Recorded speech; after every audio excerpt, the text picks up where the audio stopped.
Hey everybody, Rusty here with Rusty Vintage Cards. I've been back from Strongsville for a few days, and I have tried to record a recap video once before already. It was a little bit too long. I felt like it was too unorganized. There was just so much to talk about. So I am re-recording this, and I'll try to condense it a little bit, try to fit everything into a shorter time period, maybe a little bit more on topic. So the first thing I will get into is the actual show, and then I'll talk about kind of the community experience, which was a big part of what this show's all about. At the show, I got to Cleveland late morning on Friday and got to the hotel and went into the show about 2 o'clock. They did have early entry, but I just did the 2 o'clock entry because I was getting there a little bit too close to that anyway. So I got into the show, and I did have a list, as I mentioned on my previous video. I had a list of cards that I wanted to target, at least to keep in mind in case I found the right card. There was one card at the top of that list, and that was on my mind as I was walking the aisles, trying to see if I found, or if I could find, that right card at the right price. And that was a 1953 Topps Satchel Paige. That was the #1 card on my list. So I walked the floor looking at all the tables. There's just so much vintage at this show, about 95% vintage, as others have said. Very little modern, just I think maybe one table that had some Pokemon, but it was pretty much all vintage. So there's a lot to look at. And I was walking the aisles and probably spent, I don't know, the first maybe hour and a half to 2 hours just looking. I didn't buy anything. And I came across Ash's table, and he did have a 1953 Topps Satchel Paige that I wanted to look at.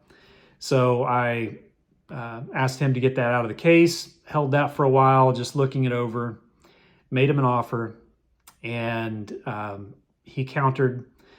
And I really wasn't positive at that moment if I wanted to buy it. It would have been the biggest card that I would have ever purchased. So I was just playing it cautious. But I set the card down, said I'm going to think about it. And also Chris from Missouri was standing there next to me, and he was negotiating a deal on some trades. So I walked away and started looking at some other tables. I had a little bit of the show that I hadn't walked yet. So a couple of tables down, I did find another card on my list that was maybe a little bit easier icebreaker. A card that was a lot less expensive, and I really liked how it looked. So that was the 1954 Dandy Early Win potato chip card. So this is one that I haven't checked the pop count on this recently, but it's not super high. And I thought this was a great image on this. Really looks like a nice 3. There's the back. Thought it was fitting that I picked up a Cleveland Indians card in Cleveland. So that was cool. So that was a good icebreaker. I bought something. And I walked the show just a little bit more. I ran into Chris from Missouri again, and I asked him about that Satchel Paige. And he encouraged me. He thought it was a good buy. He thought it was a great looking card. So I walked back over to Ash's table. Fortunately, the card was still there, and I made the deal. So here is my 1953 Topps Satchel Paige in a PSA 3. Just a gorgeous example of this card. Very nice looking 3, fairly sharp corners, really an untouched surface on that image of Satchel. Here's the back. And as I mentioned, this is the biggest card that I've ever purchased, and I am thrilled to have it. So that was really all that I purchased on the first day. I walked around the floor a little bit more. just seeing what else was there. But I didn't see anything that I had to buy at that moment. So went back to the hotel. Later on that night was the meet and greet, which was put on by Chris from Missouri.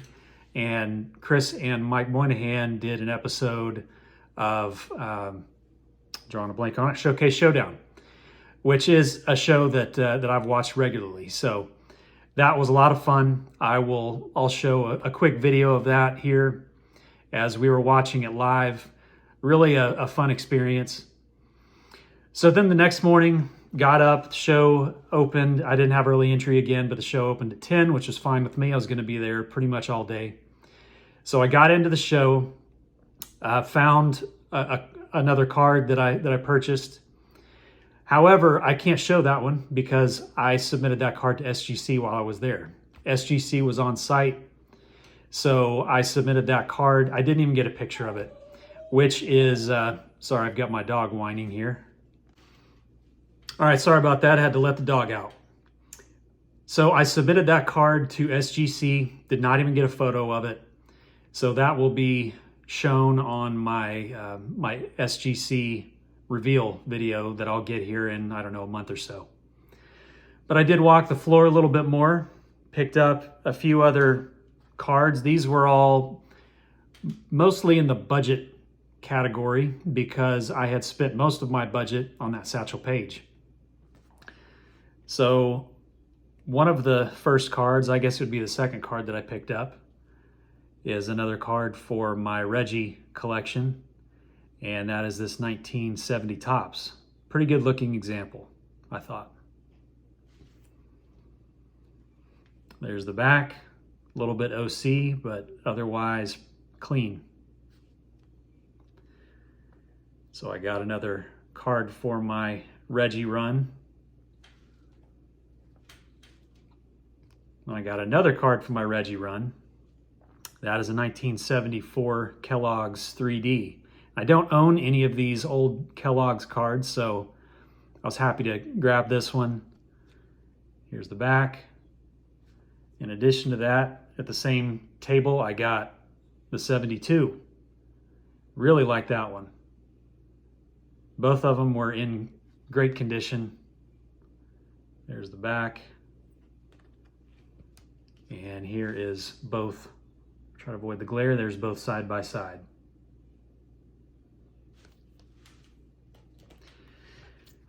Then I picked up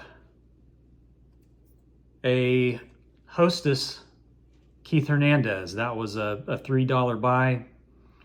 And this is for my Tulsa baseball run from the Tulsa Oilers, which is what they were called, the minor league team. It's what they were called in the 70s. You can see the Tulsa stats on the back. And that is to go with the card that I already had. This is 1977, by the way. It's to go with my 1977 Topps, which if you look closely, looks like that was probably same photographer, same day. So happy to add that one to my Tulsa collection. Got a little $1 bin find here with a Mark McGuire. I used to have that card and I no longer had it in the collection, so thought I'd pick that up. And then the last card that I picked up of the day is a 50s Hall of Famer rookie. I got a Luis Aparicio and a PSA 2, but I think this is a great looking 2. It's a good looking example. And again, it was inexpensive. It was $45, which I thought was a pretty good deal. And I think the reason why it got the 2, it has some wrinkles on the back. I really don't think I'm going to get it to show up too well on the camera, but it's basically these wrinkles on the back, I think, are why it got that 2. It has a little bit of corner wear, but not terrible. So I thought that was a great looking example of a Luis Aparicio rookie at a budget price. Then Saturday night was the trade night, which was an amazing event. 4 Collectors did an awesome job on that. It was a lot of people, a lot of cards, kind of a show after a show. And first cards that I got there were at Scott Reindeer Studios' table. He had a vending machine. I got this Christy Mathewson. These were, vending machine style. Put in some quarters and see what card you get. And this is a pose similar to a card that I would like to get eventually one of these days, and that's the T206 Christy Mathewson Dark Cap.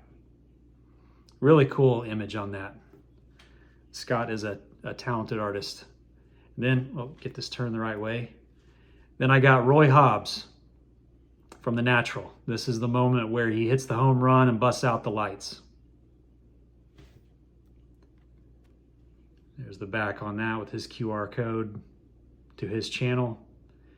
And he was set up, and he had a lot of nice stuff there.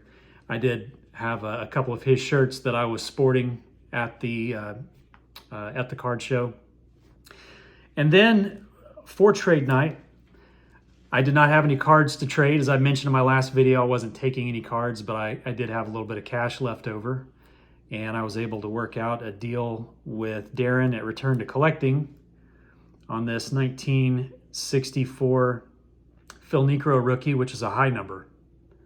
So I was happy Darren was able to work that out with me, gave me a good price on this. There's the back.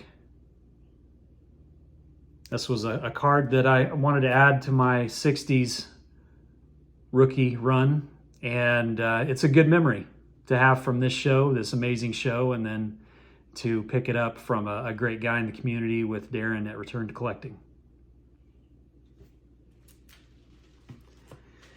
Now, the second part of the show, the people. The card community was out in full force.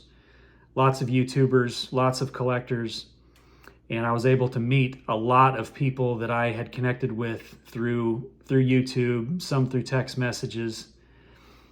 My buddy Jay, Average Vintage Collector, gave me a full stack of Royals cards. Very cool. I'll show some of those cards here. Have a Vita Blue when he was with the Royals. Gerard Dyson. Got a rookie pitcher, Steve Busby. Ted Abernathy. It's a good mix of cards. Dick Drago, I guess how you say his last name. Got a Players of the Decade, George Brett. He knows I'm a Bo Jackson guy, so there's a Upper Deck Bo. Got a Leaf, Brett Saberhagen. Another George Brett Topps. Another Bo, 90 Donruss All-Star. Two more 90 Donruss Bo Jacksons. Just a few more here. Got Studio George Brett. This 1989 Donruss George Brett. I had to look at this card for a minute. It had been a while since I'd seen it. And this is a really nice card of George Brett. Still pretty partial to that 1989 Donruss set. 87 Topps Jen Sundberg. And then he threw in a Future Stars Bo Jackson. I love that card. So it was a lot of fun to hang out with Jay over the weekend, and I was able to meet his wife as well. Great dude, and just enjoyed hanging out, as I mentioned, after connecting through social media, YouTube, and text messages. So then there were our whole list of other YouTubers, content creators that I was able to meet, had great conversations with. It really is a supportive hobby. I was going into this as one of the new guys, didn't really know a lot of people that well, and they were just really open to welcoming me and striking up conversations. Some of those, I made a list here. I apologize, I'm not going to remember all the guys that I talked to or list all the guys that I talked to, but it was a lot. So some of those had great conversations with Aaron Value Vintage, Jason Everyday Card Collector, Sammy Thunder, Chris from Missouri. I was able to meet Mike Moynihan, which was cool. Dave Peacemaker, Jim Faulkner, Steve Vintage on Vintage, Orlando to Collector's Dream. Had good conversations with Dan, Vintage Baseball PC. Had some conversations with Greg at Midlife, John P. Collects, Rob Cash Cards, Southern Collector, Mookie Chilson. I mentioned Return to Collecting, Warren D. and CLE. In addition, I met a dealer who happened to be from the Tulsa area. He had traveled just as far as I did for this show, and he was a football dealer. His name's John. I didn't catch the name of his dealer company name, but great guy, and had conversations with him throughout the show. On top of that, I did get some cards from a collector's dream. I got the Captain Midlife. I got the Miller T206. The 4 Collectors card. And then Rocket Rick's card. And a few stickers. Peacemaker. Warren D and CLE. And then Everyday Card Collector. This show really was a one-of-a-kind type of event. You had the show, you had the cards, and the cards were awesome. The fact that it was almost exclusively vintage was awesome. But then the people that you were able to connect with and just hang out with all weekend, most staying at this hotel that was right across the street from the event space. It was a lot of fun. I don't know how else to say it. It was just a blast, and something I'm definitely looking forward to doing again next year. So something else that I wanted to mention is anyone who is watching this that has been thinking about creating a YouTube channel and you haven't for whatever reason, I would say just do it. When I started my channel a little bit less than 6 months ago, I had just been thinking about it, and one day I just turned on the camera and showed some cards. And the YouTube community, as I mentioned, is very welcoming, very supportive, and it took my collecting joy, I would say, enjoyment of the hobby, from being in kind of in a bubble, collecting all my cards and just kind of keeping that to myself, to being able to share that with other people and share in the joy of someone else picking up cards. It has taken my hobby, I would say, to a different level. And the fact that I was able to travel to another state and connect with all of these people from across the country, it was just a lot of fun. It was just something that I went into this not fully knowing what to expect, and I just had a blast. So if you're thinking about doing a YouTube channel, I would definitely recommend it. That's what I have for you on my Strongsville recap. I appreciate you guys watching. It was a great time meeting a ton of you at this card show. I will see you guys soon.